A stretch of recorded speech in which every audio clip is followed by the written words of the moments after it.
Hello everyone, welcome to my YouTube channel science statics. और today topic is all about enzyme. आज जो है वो हम एंजाइमोलॉजी जो है बायोकेमिस्ट्री का इम्पॉर्टेंट टॉपिक है, जो हर एग्ज़ाम में लाइफ साइंस का जितने भी एग्ज़ाम होते हैं, चाहे सी एस आर नेट हो, गेट, डीवीटी, ICMR, जितने भी एग्ज़ाम हैं लाइफ साइंस से रिलेटेड या नेट का एग्ज़ाम जो होता है उसके लिए भी, तो एंजाइम जो है वो बहुत इम्पॉर्टेंट टॉपिक है।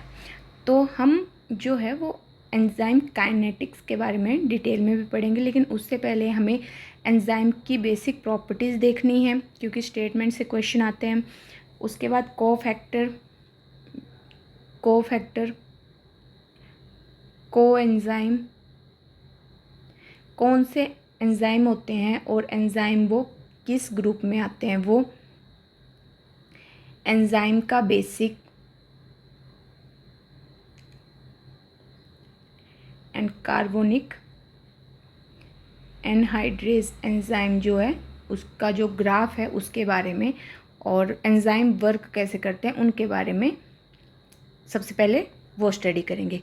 उससे क्या होगा कि हमारे सारे बेसिक जो है एंजाइम्स से रिलेटेड वो क्लियर हो जाएंगे, और इन सभी टॉपिक से रिलेटेड जितने क्वेश्चन आ सकते हैं, जैसे किस तरह से क्वेश्चन आता है टॉपिक से, वो भी मैं क्वेश्चन को लेकर आई जो हम वीडियो के एंड में देखेंगे। जब मैं एंजाइम की फर्स्ट वीडियो को ज़्यादा लॉन्ग नहीं करवा के मैं पहले 1-2 पार्ट में इस वीडियो को डिवाइड किया है। फर्स्ट पार्ट में हम एंजाइम के बारे में पढ़ेंगे, एंजाइम कौन कौन से एंजाइम होते हैं, एंजाइम का बेसिक क्या है, एंजाइम वर्क कैसे करते हैं, वो सब देखेंगे फर्स्ट वीडियो, और उससे रिलेटेड जितने क्वेश्चन आ सकते हैं वो मैं क्वेश्चन वीडियो के एंड में सॉल्व करवाऊंगी। नेक्स्ट पार्ट में हम कवर करेंगे कोफैक्टर एंड कोएंजाइम के बारे में, एंड डिफरेंस देखेंगे एंजाइम एंड कैटालिस्ट का, और कार्बोनिक एनहाइड्रेज का ग्राफ देखेंगे, और उसको देखने के बाद उससे रिलेटेड जो क्वेश्चन आ सकते हैं वो करेंगे, और इन 2 वीडियो के ख़त्म होने के बाद हम शुरू करेंगे एंजाइम काइनेटिक्स। क्लियर? तो चलिए आज का टॉपिक जो है वो हम शुरू करते हैं। तो सबसे पहले हम एंजाइम की कुछ बेसिक प्रॉपर्टीज़ देखेंगे जो इम्पॉर्टेंट है, और मैंने यहाँ पे कोई सारी इम्पॉर्टेंट चीज़ें जो हैं वही मेंशन किए। तो फर्स्ट है the name of enzyme first coined by, very important, किसने दिया था? कूट ने। ठीक है।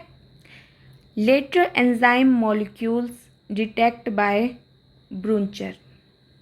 ठीक है, फर्स्ट कॉइन किसने किया था, एंड उसके बाद जो उसके मॉलिक्यूल्स हैं उनको डिटेक्ट किसने किया था? ब्रूनचर ने।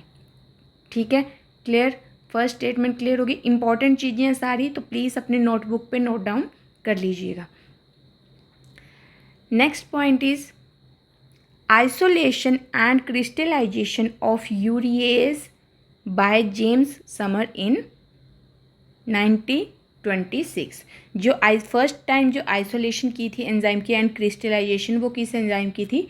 यूरिएज की, और वो किसने की थी? जेम्स समर ने इन 1926 में। Clear? Second point is all enzyme were protein. सारे एंजाइम के होते हैं? प्रोटीन होते हैं। Very important point, all enzyme were protein. ठीक है, except ribo enzyme and RNAs। जितने भी एंजाइम होते हैं वो सारे क्या होते हैं? प्रोटीन होते हैं, लेकिन कुछ एंजाइम जो है वो प्रोटीन नहीं होते हैं, वो होते हैं ribo enzyme and RNAs enzyme. ठीक है। Third point is if an enzyme is denature और dissociated into its subunit. अगर कोई एंजाइम है वो डीनेचुरेट हो जाता है या डिसोशिएट हो जाता है अपनी सब यूनिट में, तो क्या होता है? Catalytic activity is usually lost. जो इसकी कैटालिटिक एक्टिविटी होती है वो क्या हो जाती है? लॉस्ट हो जाती है। अगर कोई एंजाइम है वो डीनेचुरेट हो रहा है या डिसोशिएट हो रहा है इनटू इट्स सब यूनिट में, तो उसकी जो कैटालिटिक एक्टिविटी होगी वो क्या होगी? लॉस्ट हो जाएगी। ठीक है, clear? Fourth point is if an enzyme is broken down into its component amino acid, it's catalytic is always destroy. अब ये 2 स्टेटमेंटों में एक चीज़ कॉमन है कि अगर कोई एंजाइम डीनेचुरेट और डिसोशिएट होता है अपनी सब यूनिट में तो उसकी कैटालिटिक एक्टिविटी क्या होगी, लॉस्ट होगी। लेकिन अगर इफ़ कोई एंजाइम ब्रेक डाउन हो जाता है अपने कंपोनेंट या अपनी सब यूनिट में तो उसकी कैटालिटिक क्या होगी, ऑलवेज डिस्ट्रॉय होगी। मीन्स डिस्ट्रॉयड एंड डिसोशिएट होगी तो उसकी एक्टिविटी यूजली लॉस्ट हो जाएगी। लेकिन एंजाइम जो होगा अगर वो ब्रेक डाउन होगा अपनी यूनिट में, कंपोनेंट में, तो उसकी कैटालिटिक एक्टिविटी जो होगी वो क्या होगी, ऑलवेज डिस्ट्रॉय। क्लियर होगी ये स्टेटमेंट्स। फिफ्थ स्टेटमेंट है primary, secondary, tertiary and quaternary structure of protein. Protein के 4 तरह के स्ट्रक्चर होते हैं, primary, secondary, tertiary and quaternary. वो क्या करते हैं प्रोटीन के structure, enzyme are essential to their catalytic activity. ये जो चारों प्रोटीन के स्ट्रक्चर होते हैं वो एंजाइम के लिए बहुत ज़रूरी होते हैं, बहुत असेंशियल होते हैं उनकी कैटालिटिक एक्टिविटी को शो करने के लिए।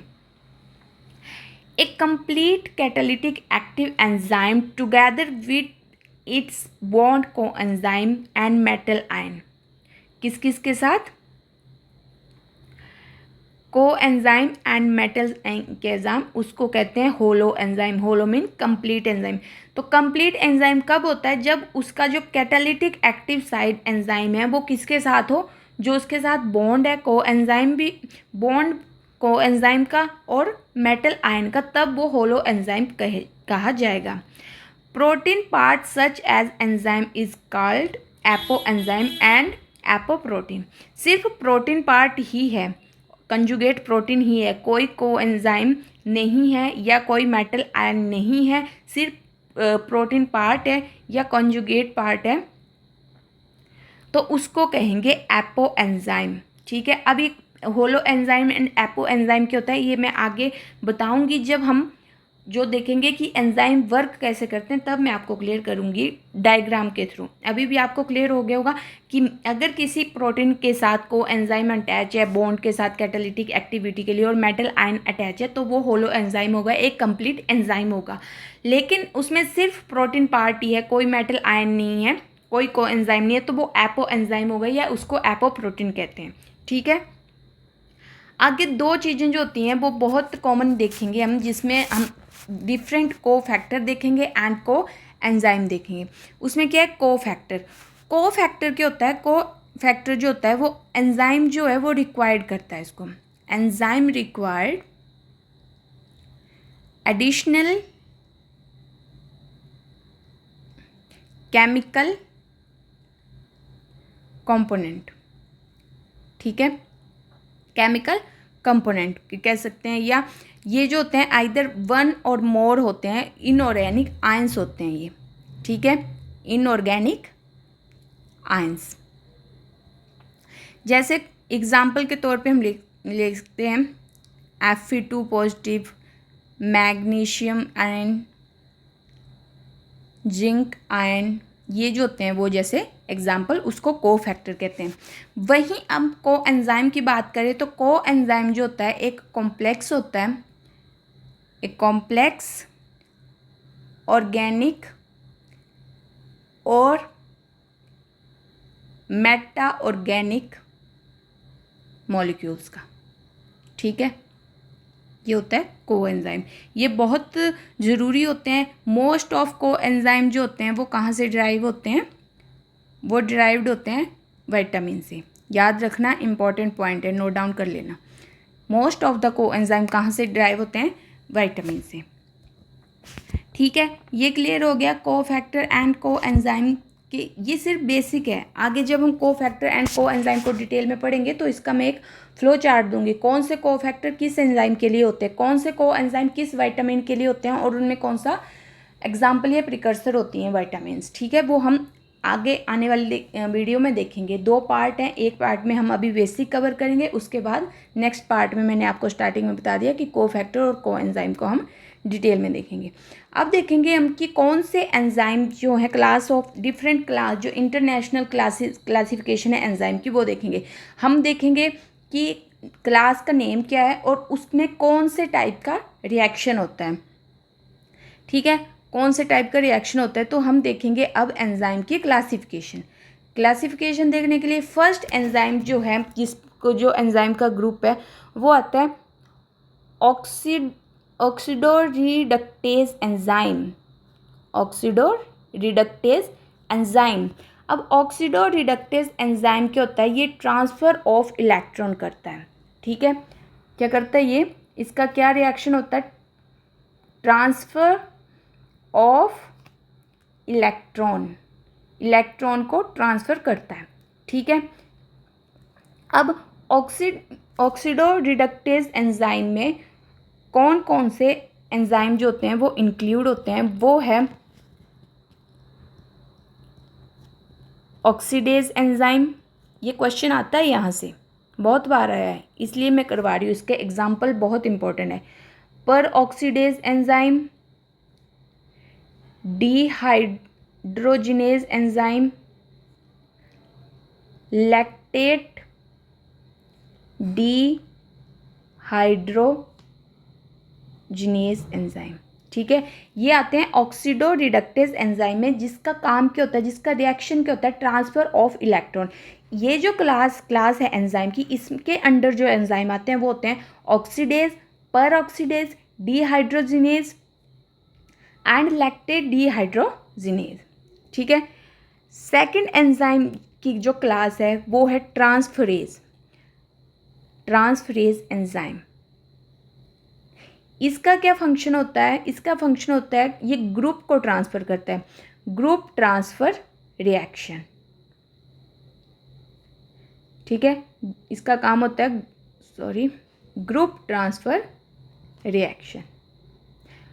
अब ये जो क्लास है ट्रांसफरेज क्लास जो है एंजाइम की, इसके अंडर जो एंजाइम आते हैं वो मेनली जो होते हैं वो आता है, एग्जाम्पल इम्पॉर्टेंट एंजाइम है हेक्सोकाइनेज एंजाइम। हेक्सोकाइनेज एंजाइम हमने कहाँ देखा, जब हमने बायोकेमिस्ट्री में ग्लाइकोलिसिस के बारे में पढ़ा, वहाँ पे हमने हेक्सोकाइनेज देखा। तो ट्रांसफरेज एंजाइम में जो ग्रुप ट्रांसफर रिएक्शन होता है जिसमें, उसमें एंजाइम आता है hexokinase enzyme. Third important enzyme जो है वो है हाइड्रोलेज एंजाइम। हाइड्रोलेज एंजाइम, ये जो क्लास है इसमें क्या होता है कि हाइड्रोलिसिस रिएक्शन होती है वाटर की, हाइड्रोलिसिस रिएक्शन। ठीक है, वाटर की। इसमें जो एंजाइम, इसके अंडर जो एंजाइम है वो है लाइजोसोम। लाइजोजाइम बहुत इंपॉर्टेंट है, क्वेश्चन पूछे जा चुके हैं इनसे कई बार। ठीक है, क्लियर, 3 एंजाइम क्लास पढ़ ली हमने एंजाइम की। अब है फोर्थ है लाइएज एंजाइम। ठीक है, ये क्या करता है, ये क्लीवेज करता है, cleavage of carbon carbon bond की, कार्बन ऑक्सीजन बॉन्ड की, कार्बन नाइट्रोजन बॉन्ड की, और अदर बॉन्ड बाय एलिमिनेशन। ठीक है, क्लीवेज करता है इन बॉन्ड की या अदर बॉन्ड के एलिमिनेशन के थ्रू। ठीक है, अब इसके अंडर जो एंजाइम है, इस क्लास के अंडर जो एंजाइम आता है वो बहुत इंपॉर्टेंट एंजाइम है रुबिस्को एंजाइम। कहाँ पे देखते हैं रुबिस्को को, प्लांट फिजियोलॉजी में जो हम कार्बन साइकिल C3 साइकिल के बारे में स्टडी करते हैं, वहाँ पे रुबिस्को एंजाइम होता है, और ये ऑक्सीजन की प्रेजेंट और एब्सेंस में वर्क करता है। ठीक है, एक एंजाइम ये है और एक है एल्डोलेज।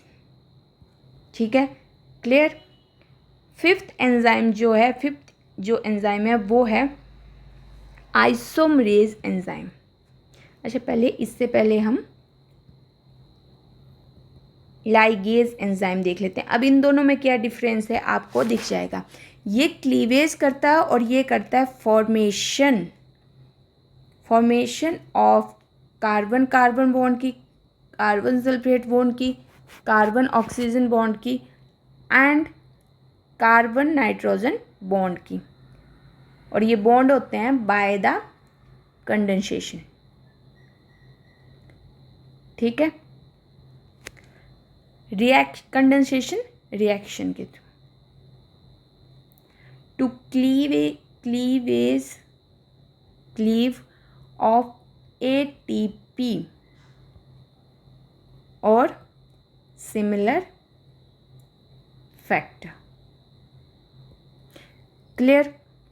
इसके अंडर जो एंजाइम आता है वो एंजाइम है RNA पॉलीमरेज एंजाइम।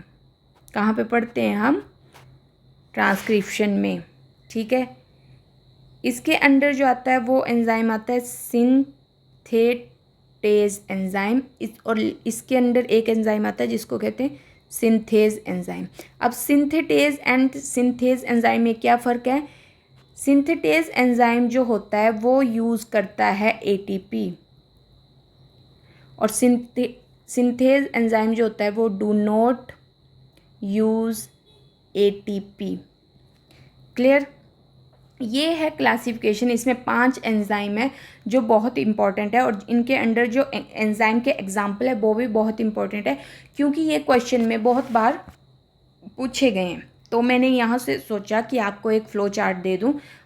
ज़्यादा डिटेल में नहीं पढ़ना, जितना है उतना इम्पॉर्टेंट है। बस इनके एग्जाम्पल लर्न करके रखना कि किस एंजाइम की क्लास में कौन सा एंजाइम जो होता है वो फॉर्म होता है। ठीक है। अब हम जो है एंजाइम के बारे में कुछ इम्पॉर्टेंट चीज़ें देख लेते हैं। जैसे फर्स्ट है कि फास्टेस्ट एंजाइम कौन सा होता है। जो फास्टेस्ट एंजाइम है वो कौन सा होता है? तो आपको पता होना चाहिए फास्टेस्ट एंजाइम जो है वो है कार्बोनिक एनहाइड्रेज एंजाइम, और जो कि कहाँ पे प्रेजेंट होता है? RBCs में, रेड ब्लड सेल्स में। तो ये फास्टेस्ट एंजाइम है carbonic anhydrase enzyme. Second point जो है इसका, इसमें जो fat is hydrolysed by the enzyme is known as, क्या कहते हैं उसको? फैट किस में होता है? Lipase enzyme. इसका आंसर है लिपेज एंजाइम में हाइड्रोलाइज होता है। ठीक है। एंजाइम का जो प्रिकर्सर होता है, एंजाइम जहाँ से फॉर्मेशन शुरू होती है वो होता है जाइमोजन एंजाइम। जाइमोजन एंजाइम क्या होता है? एंजाइम का प्रिकर्सर होता है। एंजाइम की फॉर्मेशन इस एंजाइम से शुरू होती है, प्रिकर्सर। और इसकी इम्पॉर्टेंट चीज़ है कि ये एक इनएक्टिव एंजाइम है। क्या है? इनएक्टिव एंजाइम है। क्लियर। ये 3 चीज़ें जो है वो क्लियर हो गई। जाइमोजन एंजाइम जो एंजाइम का प्रिकर्सर होता है, एंजाइम की फॉर्मेशन यहीं से शुरू होती है, और ये एक इनएक्टिव एंजाइम होता है। ठीक है, ये क्लियर हो गया। नेक्स्ट पॉइंट जो है इसमें, फोर्थ पॉइंट जो है very important, very very important, enzyme have same pH and temperature. बहुत इंपॉर्टेंट पॉइंट है, बहुत बार आया है स्टेटमेंट में, क्वेश्चन में। तो एंजाइम में सबसे ज़रूरी बात क्या है कि इसका pH एंड टेम्परेचर जो होता है वो सेम होता है। ठीक है, नोट डाउन कर लीजिएगा, same pH and temperature at optimum condition में। Fifth important point, enzyme tyrosinase enzyme is activated by copper। क्या होता है ये? Activated by copper. Very important, बहुत ज़्यादा इंपॉर्टेंट है, बहुत बार क्वेश्चन में आया है। एंड जो ये trypsin enzyme activated in alkaline medium। और कहाँ पे होता है ये? स्मॉल इंटेस्टाइन में। ठीक है, क्लियर। बहुत इंपॉर्टेंट चीज़ें बताई मैंने इतने से में, कि फास्टेस्ट एंजाइम क्या होता है? Carbonic anhydrase RBCs। Fat is hydrolyse bye the enzyme. Fat जो होता है वो किसके थ्रू हाइड्रोलाइज होता है, किस एंजाइम के थ्रू, लिपेज के थ्रू। जाइमोसिन एंजाइम जो होता है वो एंजाइम का प्रिकर्सर है और ये एक इनएक्टिव एंजाइम होता है। एंजाइम का पीएच एंड टेम्परेचर जो होता है वो सेम होता है ऑप्टिमम कंडीशन में। एक एंजाइम है टायरोसिन एंजाइम, वो एक्टिवेट होता है बाय द कॉपर, और जो ट्रिप्सिन होता है, इसका ट्रिप्सिन जो होता है वो एक्टिवेट होता है एल्कलाइन मीडियम में। पूछ लिया जाता है कि ट्रिप्सिन जो होता है, ये टायरोसिन एंजाइम जो होता है वो कहाँ पे एक्टिवेट होता है, एल्कलाइन मीडियम में या एसिडिक मीडियम में। तो कहाँ पे एक्टिवेट होता है, एल्कलाइन मीडियम में। और कहाँ पे होता है, स्मॉल इंटेस्टाइन में। ठीक है, इतना क्लियर हो गया। उसके बाद जो एंजाइम से रिलेटेड दो थ्योरी थी उनको हम बाद में डिटेल में पढ़ेंगे, लेकिन आप यहाँ पे नोट डाउन कर लीजिए क्योंकि कई बार डायरेक्ट क्वेश्चन आ जाता है, तो ये एंजाइम के बेसिक में ही कवर कर लेंगे। कौशल लैंड थ्योरी थी एक, एंड दूसरी थी फिशर की थ्योरी,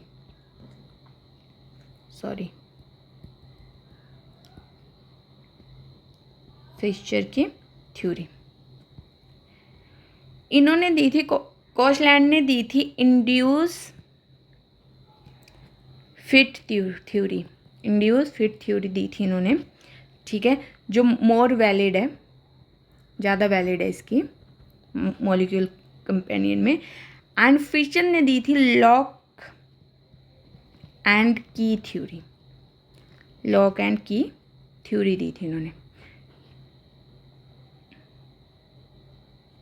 क्लियर? तो ये दो साइंटिस्ट थे, इन्होंने दो थ्योरीज दी थी। तो कई बार थ्योरी से क्वेश्चन पूछा कि किस साइंटिस्ट ने कौन सी थ्योरी जो थी दी हुई थी। ठीक है, इतना क्लियर हो गया। ये इंपॉर्टेंट चीज़ें थी एंजाइम के बारे में। अब है आगे हम देखेंगे बेसिक एंजाइम का। तो बेसिक तो देख लिया, लेकिन कुछ चीज़ें जो हमें आगे एंजाइम काइनेटिक्स में यूज़ होगी वो हम देखेंगे। उनके कुछ इंपॉर्टेंट पॉइंट है, वो नोट डाउन कर लीजिए। जैसे फर्स्ट पॉइंट है कि एंजाइम जो है, एंजाइम का बेसिक है, do not change the equilibrium. जो एंजाइम है वो अपनी इक्विलिब्रियम स्टेट से कभी भी चेंज नहीं होता है। ठीक है, important point. Second point is enzyme do not influence free energy change. Enzyme जो है वो इन्फ्लुएंस नहीं होता है जो फ्री एनर्जी स्टेट होती है उसमें। ठीक है, थर्ड पॉइंट जो है इंपॉर्टेंट पॉइंट है कि एंजाइम जो है, एंजाइम में हम एक देखेंगे कि एक केमिस्ट्री में एक होता है कैटलिस्ट। अब कैटलिस्ट क्या होता है केमिस्ट्री में, ये क्या करता है, एनहांस करता है। एनहांस मीन बढ़ा देता है द रेट ऑफ रिएक्शन को। ठीक है, केमिस्ट्री में कैटलिस्ट नाम की टर्म होती है जो पढ़ी होगी कैटलिस्ट की। तो ये क्या करता है, एनहांस कर देता है रेट ऑफ रिएक्शन को। जो रेट ऑफ रिएक्शन होता है उसको बढ़ा देता है, एनहांसमेंट बढ़ा देता है। वैसे ही एंजाइम में एक टर्म होती है एंजाइमोलॉजी में या एंजाइम में हम पढ़ते हैं बायो कैटलिस्ट, क्योंकि ये साइंस बायोलॉजी में आ गया एंजाइम, तो उसमें पढ़ते हैं बायो कैटलिस्ट। और ये भी क्या होता है, बायो कैटलिस्ट, ये भी क्या करता है, रेट ऑफ रिएक्शन को एनहांस करता है, बढ़ा देता है। और एंजाइम के सबसे important part, it is reused. इसको बार बार जो होता है एंजाइम को वो यूज़ किया जाता है। ठीक है, क्लियर?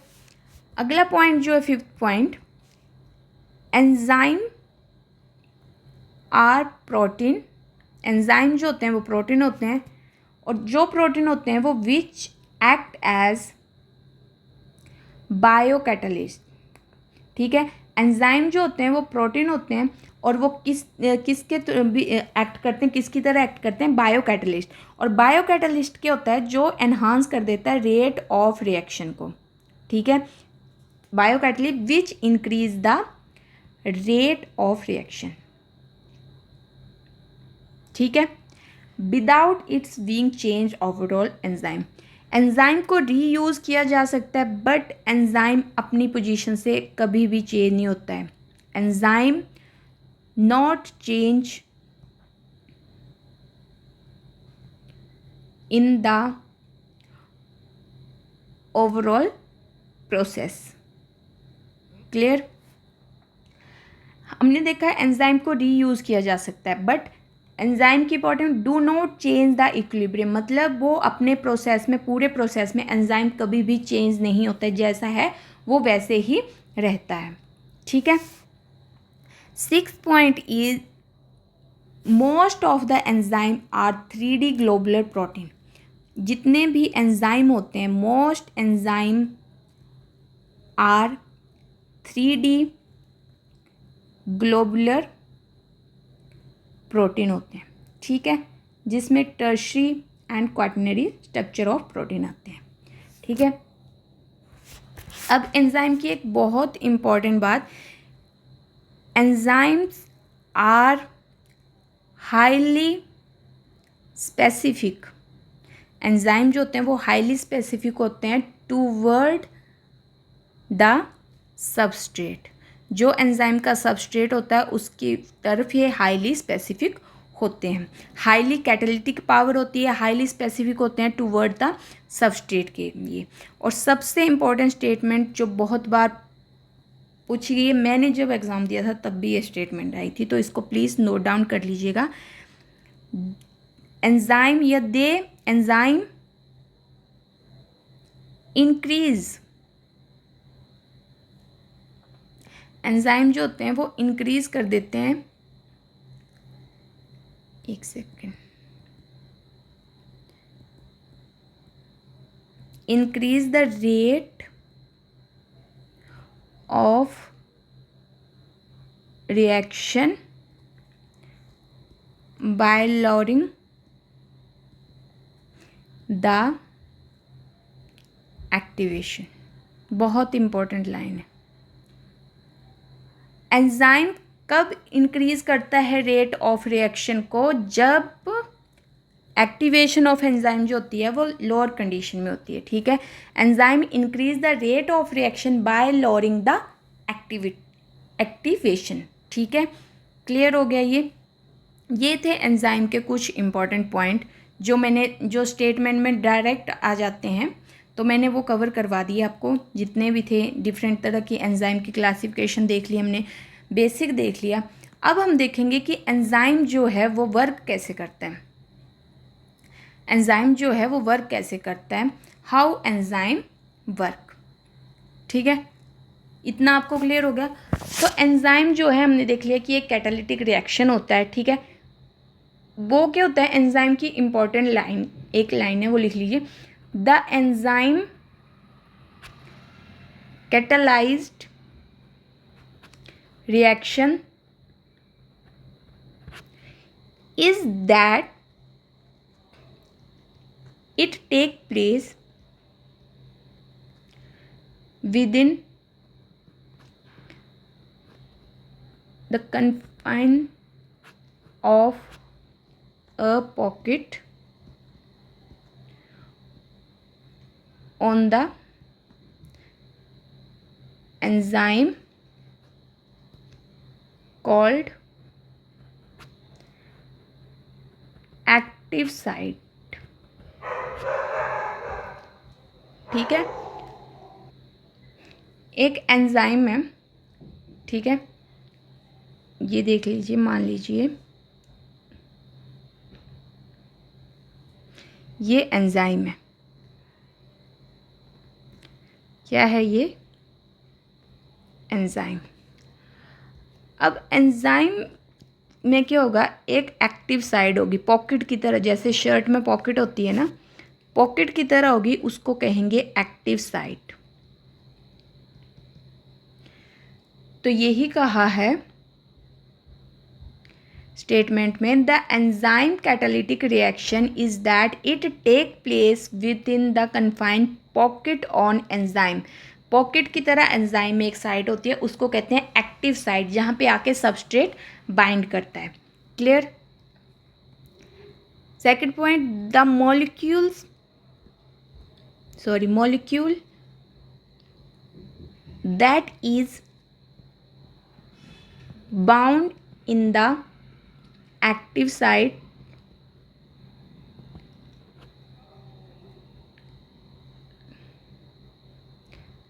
called substrate।